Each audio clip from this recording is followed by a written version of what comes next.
تقریر ختم ہوئی، چونکہ فرمائش ہے اس لیے فرمائش میں اپنے بھائی سلمان کی فرمائش کہ کبھی آپ نے حضرت عباس کے بیٹے کے مصائب پڑھے تھے تو ان کی فرمائش پہ آج مجھے یاد آیا کہ کبھی رمضان میں نے کسی مجلس میں پڑھے تھے تو ذکر تھا عباس کے علم کا، عباس کے علم کا ذکر تھا بعد کربلا کے واقعے کے بہت دن کے بعد عباس کا بیٹا جب اہل حرم کی واپسی ہوئی تو 5 برس کا تھا، لیکن اب وہ بیٹا جوان ہو گیا جس کا نام عبداللہ بھی ہے تاریخ میں اور فضل بھی ہے، جس کی وجہ سے آپ کو ابو الفضل عباس کہا جاتا ہے، یعنی فضل کے باپ جوان ہو گئے۔ اور ظاہر ہے کہ قمر بنی ہاشم تھے عباس، تو بیٹے کے حسن کا کیا عالم ہوگا۔ راوی کہتا ہے کہ ہم سب اصحاب امام زین العابدین کی خدمت میں بیٹھے ہوئے تھے کہ اس مسئلہ کا پردہ ہٹا اور گھر کے اندر سے ایک جوان 18-19 برس کا چاند جیسا چہرہ اور سیاہ کپڑوں میں تو ایسا لگتا تھا کہ جیسے بادلوں میں چاند ہو، پیشانی اس کی روشن، سجدے کا نشان۔ جیسے ہی وہ برآمد ہوا امام اٹھے اس کی تعظیم کے لیے، گلے سے لگایا، پیشانی کو چوما اور جہاں بیٹھے تھے وہاں اپنے پاس بٹھا لیا۔ اس نے کچھ باتیں کی، امام نے اس کی باتوں کا جواب دیا، سلام کر کے اٹھا اور پھر واپس چلا گیا۔ جب وہ واپس گیا تو اصحاب نے کہا مولا آپ تو امام ہیں، آپ کو تو کسی کم عمر اور کم سن کی تعظیم کے لیے نہیں اٹھنا چاہیے، آپ پر واجب نہیں ہے، لیکن آپ اس کم سن جوان کی آمد پر تعظیماً کھڑے ہو گئے۔ کہا رے تمہیں معلوم نہیں یہ میرے چچا عباس کا بیٹا تھا، یہ میرے چچا عباس کا بیٹا فضل تھا، فضل ابن عباس تھا۔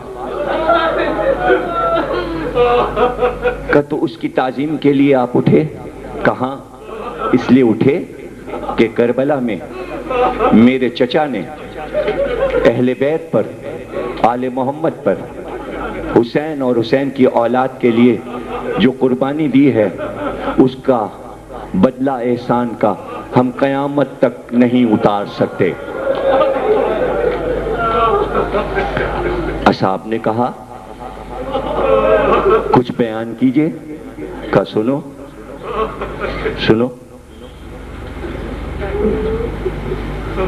جب بچوں کے لاشیں آنے لگے تو عباس نے اپنے تینوں بھائیوں کو آواز دی، جعفر، عبداللہ، عمران، ادھر آؤ۔ تینوں برابر کے جوان تھے، یہ ام البنین کے چاند تھے۔ کہا سنو، ماں نے چلتے وقت یہ وصیت کی تھی کہ اپنی جان کو حسین سے عزیز نہ کرنا، کیا اچھا ہوتا کہ تم تینوں کے لاشیں میں اٹھاتا۔ کہا بھائی ہم تو یہ چاہتے تھے کہ ہم میدان جنگ میں جا کر اپنے بابا علی کی جنگ دکھائیں اور دنیا دیکھے، لیکن آقا سے اجازت تو دلا دیجیے۔ کہا اجازت ہم دلائیں گے۔ تینوں بھائیوں کو لے کر آئے اور کہا آقا ان تینوں کو اجازت دے دیجیے میدان جنگ کی۔ عباس کے تینوں بھائی میدان میں گئے۔ کیا رجز ہے، کیا لڑائی ہے، آپ میری کتاب ام البنین میں اس کو پڑھیں۔ میں نے تینوں بھائیوں کے رجز لکھے ہیں، لڑائی لکھی ہے، اور جو حضرت عباس پہ کتاب آ رہی اس میں اور زیادہ تفصیلات لکھ رہا ہوں، اسے آپ پڑھیں گے کہ کس شجاعت سے تینوں بھائی لڑے، گھوڑے سے گرے، عباس تینوں کے لاشیں اٹھا کے لائے۔ اب فکر میں تھے کہ اب کیا بارگاہ حسینی میں پیش کروں، تو خیمے میں گئے۔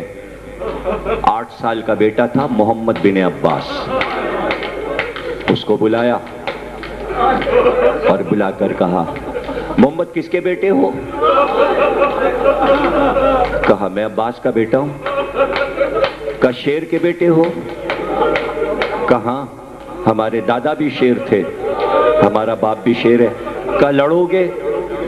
تلوار چلانا تم نے ہم سے سیکھی ہے، ہمیں اپنی لڑائی دکھاؤ گے؟ ہاں بابا۔ تو پھر محمد تم لڑنا اور عباس دیکھے گا۔ کیسا دولہا بنایا ہے عباس نے، اس لیے کہ دولہا بنتے ہوئے ماں دیکھ رہی تھی، تاکہ ماں کا ارمان نکل جائے کہ کبھی ہم محمد کو دولہا بنائیں گے۔ اور عباس نے جب خود ہی بیٹے کو دولہا بنایا اور سجایا اور امامہ سر پہ باندھا اور کمر میں تلوار لگائی تو پھپھیوں نے بڑھ کے بلائیں لے لی، اس لیے کہ پھپھیاں بھتیجے پہ واری واری جاتی ہیں۔ ارے جیسے علی اکبر بھتیجا ہے ویسے ہی عباس کا یہ بیٹا زینب کا بھتیجا ہے۔ کیسے الوداع کہا پھپھیوں نے، کیسے ماں نے رخصت کیا، لے کر حسین کے پاس آئے، گھوڑا تیار ہے، سوار کرنا ہے۔ کہا آقا غلام زادہ آیا ہے، اس کو بھی تو اجازت دیجئے۔ سر سے پیر تک عباس کو دیکھا اور ایک جملہ جو پیار تھا عباس سے اور جو محبت حسین کو تھی۔ جب عباس کو اتنا چاہتے تھے تو عباس کے بچوں کو حسین کتنا چاہتے ہوں گے؟ علی اکبر سے کم تو نہیں چاہتے ہوں گے عباس کے بیٹے کو۔ کہا عباس اتنا چھوٹا بیٹا، اور دیکھ رہے ہو صبح سے تلواریں چل رہی ہیں، تیروں کی بارش ہو رہی ہے، نیزے چل رہے ہیں، اور اس کو تم برستے تیروں میں بھیجو گے، ظالم کے بھالوں کے نیستہ میں بھیجو گے؟ ہاں آقا ہے تو عباس کا بیٹا، مقابلہ کر لے گا تلواروں کا اور نیزوں کا۔ کہا عباس، اب کیا کہیں اسے؟ کہا عباس اگر تم نے اسے بھیج دیا اور یہ قتل ہو گیا تو میرے بھائی تمہاری نسل کیسے آگے بڑھے گی؟ سمجھ رہے تھے حسین کہ شاید عباس رک جائیں اور بیٹے کو نہ بھیجیں۔ بے اختیار کہا آقا چھوٹے بیٹے فضل کو دادی کے پاس چھوڑ آیا ہوں، اللہ چاہے گا تو اس سے نسل چلے گی۔ آج عباس کو نسل کی پرواہ نہیں ہے، اگر 10 بیٹے بھی ہوتے تو آپ پر سے صدقے کر دیتا، ایک ہے جانے دیجئے۔ بہت روگے، اور جس روایت کی فرمائش ہے وہ آخر میں پڑھوں گا، یہ تو تمہید ہے تاکہ تمہارے آنسو نکل جائیں، دل ہلکا ہو جائے، اس لیے کہ وہ روایت ایسی ہے کہ گھر تک روتے جاؤ گے، بیٹھے مجلس کے بعد بھی فرش پہ روتے رہو گے۔ اور کبھی کبھی پڑھتا ہوں، یہ جو پڑھ رہا ہوں یہ بھی کبھی کبھی پڑھتا ہوں، اور اس کے بعد جو پڑھ رہا ہوں وہ بھی سال میں شاید ایک بار۔ بعض چیزیں میں بہت کم پڑھتا ہوں اس لیے کہ میرا دل رونے لگتا ہے اور مجھ سے ادائیگی نہیں ہو سکتی، دل چاہتا ہے چیخ چیخ کے روں، لیکن چونکہ پڑھ رہا ہوتا ہے تو رونے کا موقع نہیں ملتا، بعد میں رو لیتے ہیں سوچ کے۔ صرف تمہارے چہرے دیکھ کے ہمیں رونا آ جاتا ہے، تمہارے آنسوؤں کی بارش ہماری نگاہ میں ہوتی ہے، اس لیے کہ ہر عزادار کو ہم دیکھ رہے ہوتے ہیں کہ کون کیسے رو رہا ہے۔ ہم تمہارے گریا کے گواہ ہیں، اور قسمیہ ہم کہتے ہیں کہ ایک تو گواہی مانگی نہیں جائے گی گریا پر، لیکن اگر کہیں پوچھ ہوئی بھی تو ہزاروں کے آنسوؤں کا گواہ تو میں تنہا ہوں۔ تم ہمارے رلوانے کے گواہ، ہم تمہارے رونے کے گواہ، ہزاروں گواہیاں۔ اللہ اکبر۔ گھوڑے پہ بٹھایا، عباس جیسی تمہاری مرضی، بھیج دو۔ بیٹا بیٹھا، جب گھوڑا چلنے لگا پکار کے کہا عباس کے بیٹے ہو، پشت پہ وار نہ ہونے پائے۔ علی دشمن کو پیچھے نہیں آنے دیتے تھے، وار کھانا تو سینے پہ کھانا۔ عباس لڑائی دیکھ رہا،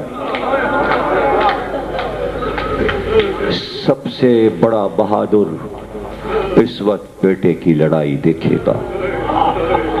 جا کے حملہ کیا عباس کے بیٹے نے، اور جنگ کرتے ہوئے نہ نیزوں کی پرواہ نہ تلواروں کی پرواہ، رجس پڑھتے جاتے تھے، آواز دیتے تھے، جانتے ہو کون ہوں میں؟ میرا چچا ہے حسن میرا چچا ہے حسین، میں علی کا پوتا ہوں، میں عباس کا بیٹا ہوں، میں ہاشمی ہوں، میں ہاشمی ہوں، میرے پردادا ہیں ابو طالب۔ کیا رجس شہزادے نے پڑھا اور پرواہ نہیں کی، لشکر میں دھستے چلے گئے، آگے بڑھتے گئے، پیچھے ہٹنا تو ان کی خو نہیں، ان کی عادت ہی رہی ہے، اور پیچھے مڑ کے نہیں دیکھا کہ چاروں طرف سے نیزے والے گھیر رہے ہیں، سامنے بھی بھالے والے، اور پھر وہ منزل آئی کہ جہاں نیزے والوں نے دائرہ بنا کر عباس کے بیٹے پہ حملہ کیا۔ ایک نیزہ ہوتا تو میرا شہزادہ سہ لیتا، جب کئی سو نیزے چلے تو بچہ گھوڑے پہ ڈگمگایا، آواز دی، بابا بیٹے کا آخری سلام لیجئے۔ بیٹا آپ کو آخری سلام کر رہا ہے۔ پہلی آواز جو بیٹے کی آئی تو آپ کے علمدار عباس نے مرتجز کی لجاموں کو کھینچا اور چاہا کہ لجام کو چھوڑ کر میدان کی طرف گھوڑے کو دوڑائیں۔ ابھی عباس کا گھوڑا چند قدم بڑھا تھا کہ عباس نے سامنے دیکھا کہ حسین کا گھوڑا عباس کے سامنے آ کر رکا۔ عباس نے آقا کا چہرہ دیکھا، حسین نے عباس کے سینے پہ ہاتھ رکھا اور فوراً پوچھا، عباس کہاں جا رہے ہو؟ کہا آقا بیٹا گھوڑے سے گر گیا، لاشا اٹھانے جا رہا ہوں۔ کہا عباس تم کو پتا نہیں، نانا کی شریعت میں باپ جوان بیٹے کا لاشا نہیں اٹھاتا، تیرے بیٹے کا لاشا میں اٹھاؤں گا۔ عباس ہٹ جاؤ۔ 57 برس کا بوڑھا گھوڑے کو دوڑا کر عباس کے بیٹے کے قریب پہنچا، جھک کر عباس کے بیٹے کا لاشا اٹھا کر گھوڑے پر رکھا، تیز آئے کہ عباس تیرے بیٹے کا لاشا لے آیا۔ مگر عصر کے وقت جب علی اکبر کا لاشا لے کے چلے تو فرات کا رخ کیا کہ عباس آؤ، بوڑھے باپ نے جوان کا لاشا اٹھایا،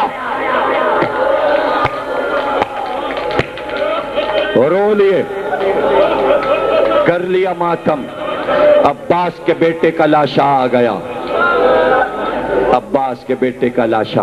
دادی کو نہیں خبر کہ پوتا مارا گیا، چھوٹے بھائی کو نہیں معلوم کہ بڑا بھائی مارا گیا۔ ہاں جب بشیر آیا تو فضل کو پتا چلا میرا بھائی بھی مارا گیا، اور ایک جملہ کہا تھا بشیر بس یہ بتا دے اگر بابا آئے ہیں تو میں اچھے اچھے کپڑے بدل کر آ جاؤں، اور اگر بابا نہیں آئے تو یہی کالے کپڑے پہنے رہوں۔ کہ بابا نہیں آئے تو رو کر دادی کے پاس آئے اور دادی کے برقعے سے لپٹ کے آنسو پوچھ کے کہنے لگے، دادی اماں بابا نہیں آئے۔ ابھی 5 برس کے تھے، لو تقریر ختم ہو گئی، اور آخری جملہ میری کتاب ام البنین پڑھنا، اور جو اشرا میں نے حضرت عباس پر جامع سبتین میں پڑھا وہاں بھی تفصیل سے پڑھ چکا کہ جناب زینب پوری زندگی عید مناتی تھیں تو صبح سے ہی سواری منگوا کر صرف ام البنین کے گھر جاتی تھیں۔ زینب کہا کرتی تھیں ہماری عید تو ہے 4 ام البنین کے بیٹوں کو دیکھنا، میرے 4 جوان بھائی، اور جب اس گھر میں زینب پہنچ جاتی سارے بنی ہاشم وہاں آ جاتے کہ ثانی زہرا جہاں ہے وہیں عید ہوگی۔ ساری بہنیں، سارے بھائی، سارے بھانجے، سارے بھتیجے، ام البنین کے گھر کا صحن ایک باغ لگتا تھا جس میں پھول کھلے ہیں۔ زینب اپنے 18 بھائیوں کو دیکھتی اور کہتی بہن تو عید منا رہی ہے، جس کے 18 بھائی ہوتے ہیں اس کی بہن کو حق ہے کہ وہ عید منائے۔ بعد کربلا جب عید کا دن آیا زینب نے سواری منگائی کہ مجھے لے چلو، مجھے ام البنین کے گھر لے چلو۔ جملہ کافی ہے ماتم کے لیے، اب اس سے بڑا کیا جملہ ہوگا؟ زینب عید منانے آ رہی تھی، ایک بار خالی صحن میں آئی، آواز دی عباس بہن آئی ہے عید منانے، جعفر آ میرے بھائی آ، بہن کی عید ہے۔ ابھی رو رہی تھی کہ دروازہ کھلا اور 7 برس کا بچہ کاندھے پہ مشک رکھے ہوئے پکارتا ہوا پھوپھی اماں میں پانی لایا۔ عباس کا بیٹا پانی بھر کے مشک میں لایا۔ زینب نے پکارا ارے یہ فضل نہیں ہے، یہ تو عباس خراج سے آ رہا ہے۔ عباس مشک لے کر ماتم حسین